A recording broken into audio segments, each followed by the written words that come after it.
have this very simple dream that one day I can just keep my glasses on for a video talking about books, because I will have cracked what a lot of other glass-wearing booktubers have cracked, which is having their perfect lighting and also having figured out how not to get it to reflect in their glasses. But I haven't fiddled around with my lighting that much to have, cracked it. So off they come, and here we go. Hi page turners, Katja here, having a little whinge about lighting and the fact that I just can't make it look as effortless as other people can. So I wasn't intending falling down a literary fiction rabbit hole, but somehow that's exactly what happened, and that is what we're looking at today: contemplative, quiet novels.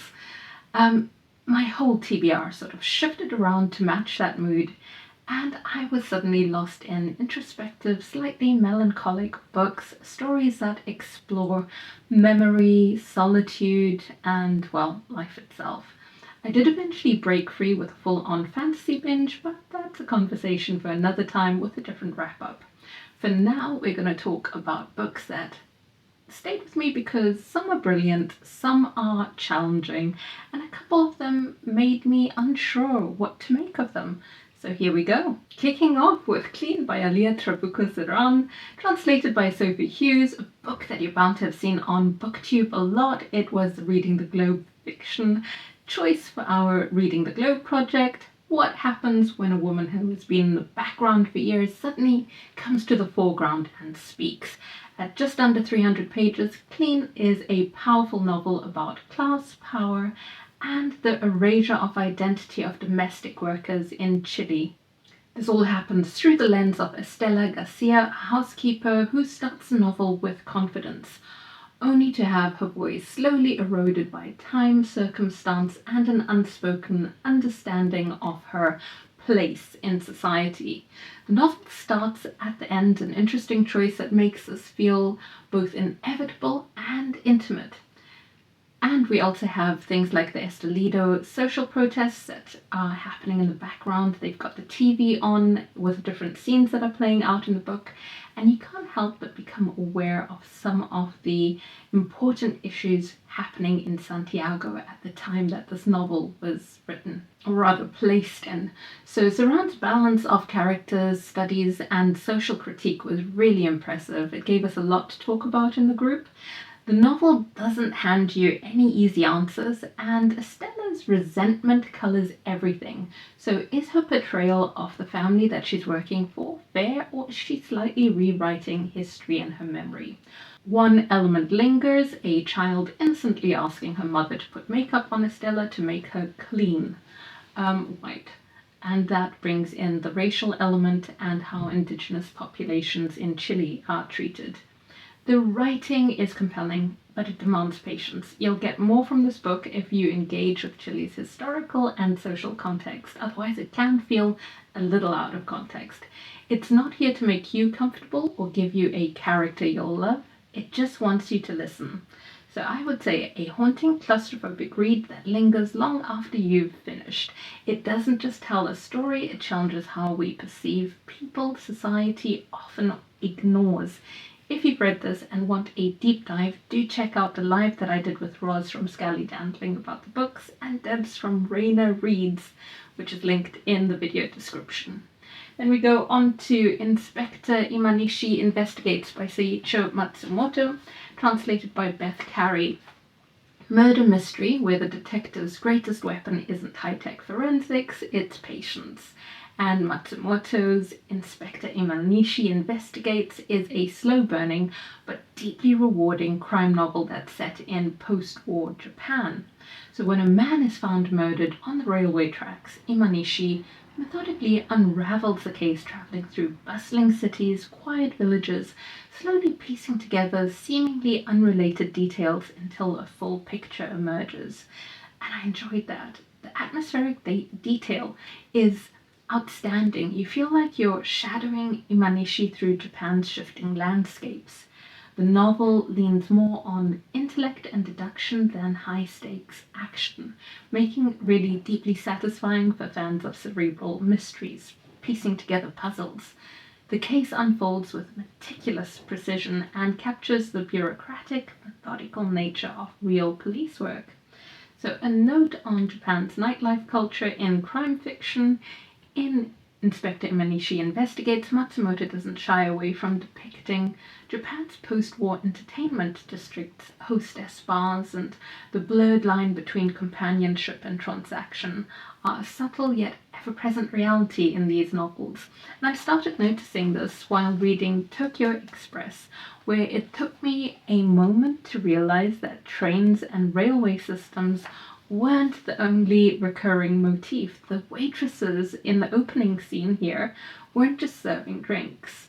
Well, some were, including Toki, who has to let patrons down very gently rather than giving them offense, even though the patrons themselves are acting very offensively. They might be groping, stalking, all that. Some of the girls seem to navigate the world in a more nuanced way than Toki, where their restaurant patrons become patrons in another sense, and work turns to being a hostess. And in Inspector Imanishi, this is far more clear than it is in this one. Well, so far I haven't gotten very far with Tokyo Express. Perhaps as I read on, that will, become clearer in this one as well. In Inspector Imanishi Investigates, the women who work as hostesses feel more than just dressing. Their role extends beyond the unexamined backdrop of the main character's world, which leads me to another novel, which is entirely literary fiction set in our present day, and it flips the lens inward, and we have the story of a hostess. Gifted by Suzumi Suzuki, translated by Alison Markin Powell. Some wounds are loud, others sit quietly beneath the surface, changing everything. That's certainly something that lurks underneath our protagonist's tattoos and the restraint that defines her relationship with her mother. Set in Tokyo's nightlife district, Gifted is an understated yet emotionally piercing novella about a mother-daughter relationship strained by emotional absence, physical pain, resentment, and memory. So our unnamed narrator, a hostess, is forced to reconnect with her dying mother, bringing old wounds, buried grief, and unresolved trauma to the surface. And I think the spare, elegant prose really mirrored the emotional numbness or grief. Every sentence feels deliberate. The parallel lives of the mother and daughter, both shaped by societal expectations as well as a peculiar self-expression, really adds quiet depth. One act of violence, though, is barely acknowledged, but its very lack of emphasis makes it stand out even more and is devastating. Beware if you prefer books that aren't triggering in the way they depict physical abuse.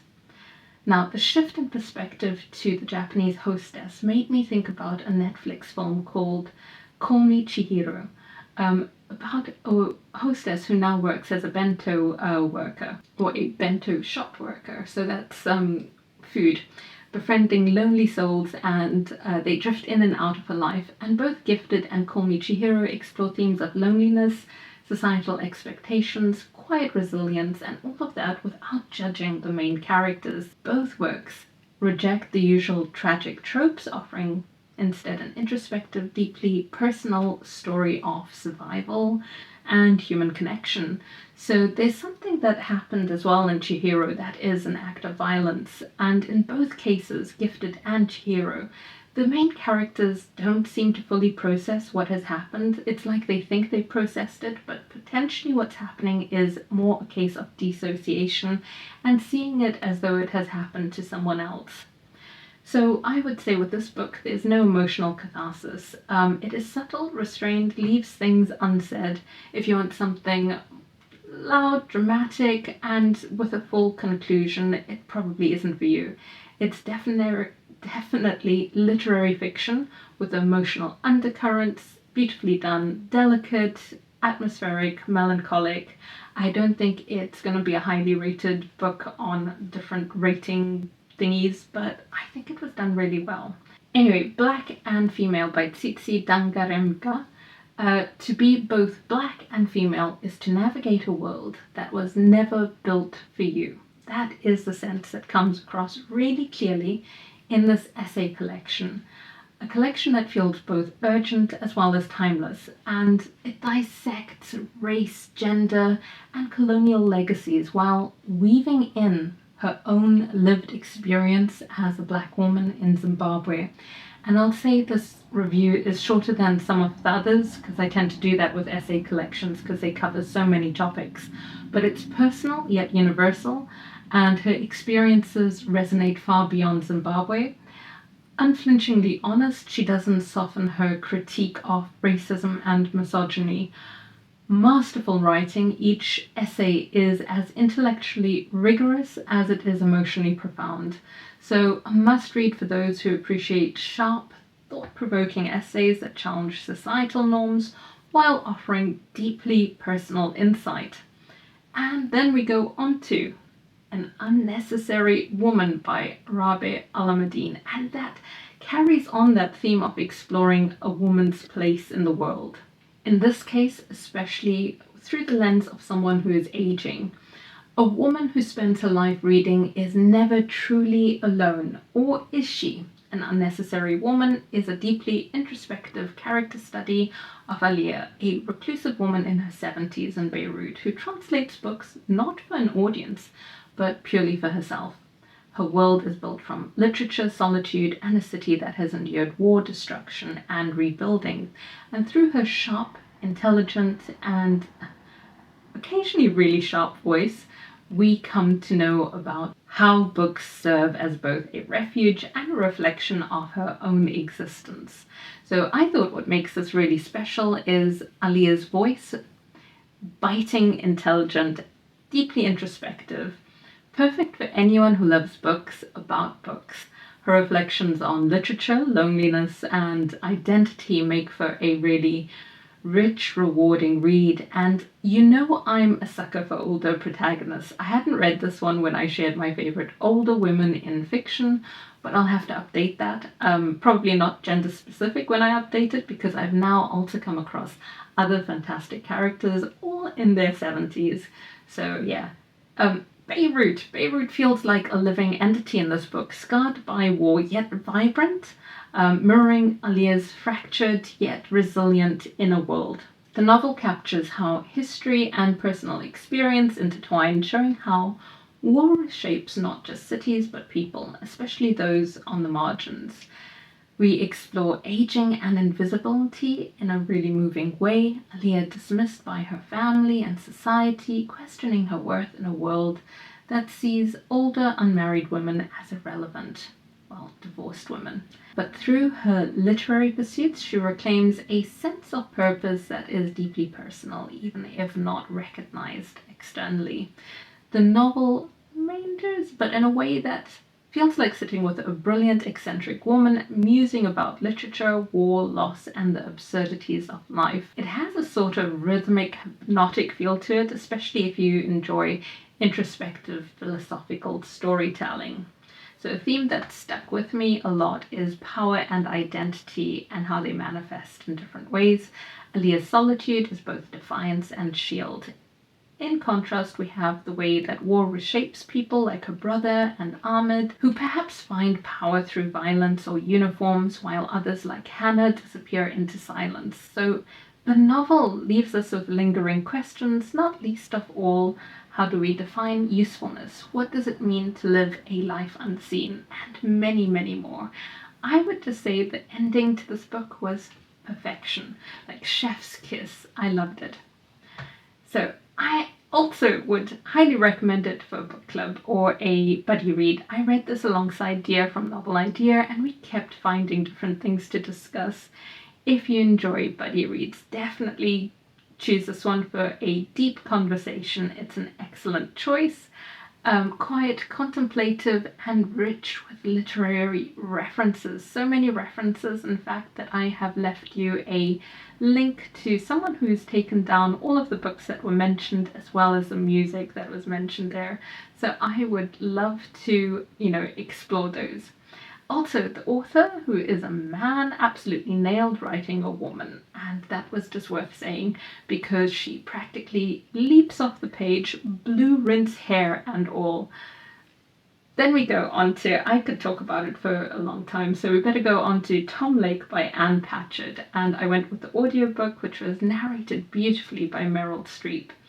Set in the very recent past, Tom Lake follows Lara, whose 3 daughters have returned to the family's Michigan cherry orchard, and they work together harvesting cherries, and Lara reflects on her youthful romance with a really well-known actor. But nostalgia is tricky.